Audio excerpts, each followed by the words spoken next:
Welcome back to Washington. President Donald Trump will address Congress here in just a little bit tonight. It's essentially a State of the Union for the first year of a president's term. It's just not technically called a State of the Union address. And as always, you've got members of Congress, including those from Colorado, who are bringing a guest with the hope that that guest's presence sends a message.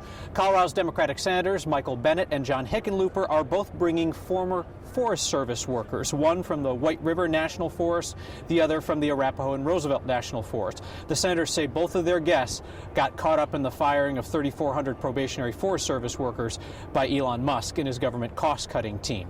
Republican Representative Gabe Evans, former police officer, is bringing the mother of a college student who died of a fentanyl overdose after taking a counterfeit pill.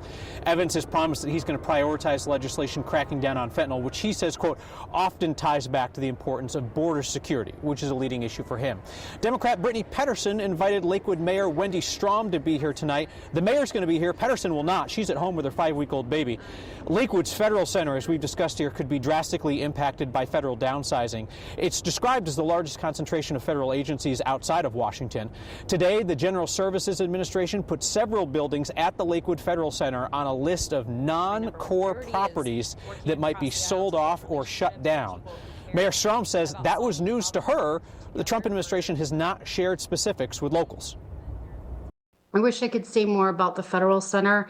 We have been talking. We're trying to come up with plans. At least, I guess the silver lining on this is we do at least now have an idea as to what it is that we're looking at. Because up until a few minutes ago, really, it wasn't. We didn't know. There wasn't a lot of clarity. Some Democrats in Congress are boycotting President Trump's address tonight, including Colorado's Democratic Congresswoman Diana DeGette from Denver. She blasted Trump's actions over Ukraine as disgraceful, said that some of his work around disassembling government agencies without the involvement of Congress has been illegal. At a time, though, when DeGette's Republican counterparts are being criticized for ducking town halls with angry voters, we asked her if she and others skipping the speech tonight run the risk of looking like they're not doing their job.